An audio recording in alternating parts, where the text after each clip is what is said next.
یقیناً انسان کے لیے سب سے قیمتی چیز اس کا وقت ہے۔ وقت ان سانس کی طرح ہے جو دوبارہ نہیں مل سکتا۔ انسان کی سانسیں اور وقت گنے ہوئے ہیں جس میں کمی پیشی نہیں کی جا سکتی، لہٰذا جس نے ان سانسوں کو خیر کے کاموں میں گزارا تو اس کی دنیا اور آخرت میں خیر ہی خیر ہے، اور جس نے ان سانسوں کو اس وقت کو شر اور برائی کے کاموں میں گزارا تو اس کے لیے دنیا اور آخرت میں شر ہی شر ہے۔ یعنی جس طرح کا بیج بوؤ گے اسی طرح کی فصل کاٹو گے۔ انسان کی دنیاوی زندگی بیج بونے کی ہے اور آخرت کی زندگی فصل کاٹنے کی ہے۔ اسی لیے اس دنیا میں نیکی کا بیج بوتے جاؤ اس کسان کی طرح جو دن کو کھیتوں میں جاتا ہے، دن بھر کھیتی باڑی کرتا ہے، محنت مشقت کرتا ہے، اور شام ہوتی ہے تو خالی ہاتھ واپس پلٹ آتا ہے۔ دیکھنے والے دیکھتے ہیں کہ بیچارہ صبح جاتا ہے اور دن بھر اتنی محنت کرتا ہے لیکن شام کو خالی ہاتھ لوٹ آتا ہے۔ آخرکار کسی نے پوچھا کہ جناب آپ روزانہ صبح جاتے ہیں، دن بھر کھیتی باڑی کرتے ہیں، محنت مشقت کرتے ہیں اور شام کو خالی ہاتھ واپس لوٹ آتے ہیں؟ تو کسان جواب دیتا ہے کہ میں نے فصل بوئی ہے، اس پر محنت کرتا ہوں، خون پسینہ ایک کرتا ہوں، محنت مشقت کرتا ہوں، کیونکہ مجھے معلوم ہے کہ ایک دن میری فصل پکے گی اور مجھے میری محنت کا صلہ ملے گا۔ اسی طرح کی مثال ایک مومن کی ہے جو اپنے رب کی بندگی کرتا ہے، 5 وقت کی نمازیں ادا کرتا ہے، ذکر و اذکار، قرآن کریم کی تلاوت اور دیگر خیر کے کاموں میں اپنی زندگی کو مصروف رکھتا ہے، خیر کے کاموں میں اپنی زندگی کو مصروف کر دیتا ہے۔ تو جب اذان ہوتی ہے تو مسجد کے لیے جاتا ہے، نماز پڑھتا ہے، عبادت کرتا ہے، واپس آتا ہے تو بچے دیکھتے ہیں، بچے پوچھتے ہیں کہ ابا جان جب بھی اذان ہوتی ہے تو آپ مسجد کے لیے جاتے ہیں، اپنے تمام مصروفیات، تمام کاموں کو چھوڑ کر مسجد کے لیے نکل جاتے ہیں اور نماز پڑھتے ہیں، عبادت کرتے ہیں، لیکن خالی ہاتھ واپس لوٹ آتے ہیں۔ آخر آپ کو کیا ملتا ہے؟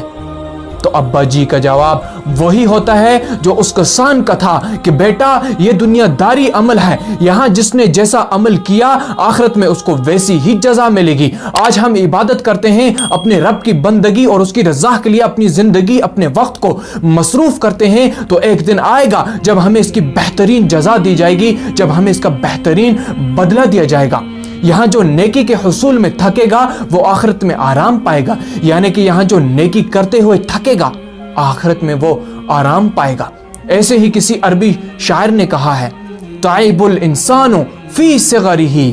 کی یستریح فی کبرہ، کہ آدمی بچپن میں تھکتا ہے تاکہ بڑھاپے میں آرام پائے۔ انسان کی زندگی کی مثال اس شخص کی طرح ہے جو گاڑی کو کرائے پہ لایا اور لا کر دروازے پر کھڑا کر دیا،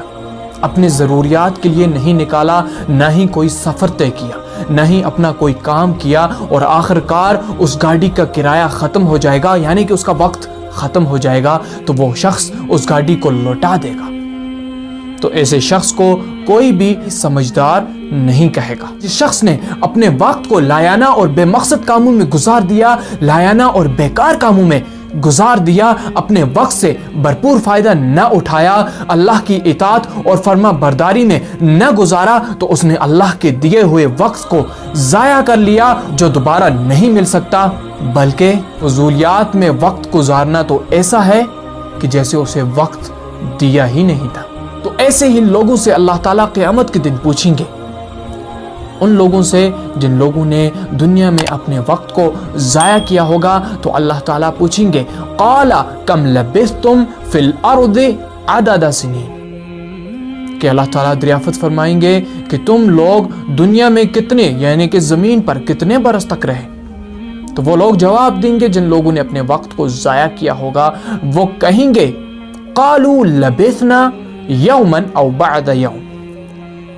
تو وہ کہیں گے کہ دن یا دن کا کچھ حصہ، یعنی کہ جس نے اپنے وقت کو ضائع کیا ہوگا تو اسے اپنے 60-70 سال کی زندگی بھی دن یا دن کا بھی کچھ حصہ محسوس ہوگا۔ تو زندگی اور وقت کی ایک آخری مثال دے کر اس ویڈیو کو ختم کرتے ہیں۔ تو ایک فیکٹری میں اکرم اور اسلم دونوں کام کرتے ہیں، تو فیکٹری کی طرف سے 2 دن کی چھٹیاں دونوں کو ملی، اکرم اپنے گھر میں آتے ہی اپنے تمام کام انجام دینے لگا، اپنے وہ تمام مصروفیات کو انجام دینے لگا جو ڈیوٹی کی وجہ سے بند پڑے تھے۔ تو اسے جیسے ہی 2 دن کی چھٹیاں ملی تو وہ اپنے تمام کاموں کو کرنے لگا، اپنے گھر میں آ کر وقت کو ضائع نہیں کیا۔ اس کے برعکس اسلم آیا اور اپنے کچھ دوستوں کے ساتھ نکل گیا، کبھی سونے میں وقت کو گزارا تو کبھی بیکار کی مجلسوں میں وقت کو ضائع کیا۔ اب چھٹیاں ختم ہو گئی، دونوں واپس چلے گئے۔ تو اکرم نے، جس نے اپنے وقت کو اہمیت دی تھی، جس نے اپنے 2 دن کی چھٹیوں میں اپنے تمام کاموں کو انجام دیا تھا، تو اسے محسوس ہوگا، اسے احساس ہوگا کہ پچھلے مہینے اسے 2 دن کی چھٹیاں ملی تھی، اس نے اپنے 2 دنوں میں یہ کام کیا، وہ کام کیا، فلاں کام کیا، وغیرہ وغیرہ۔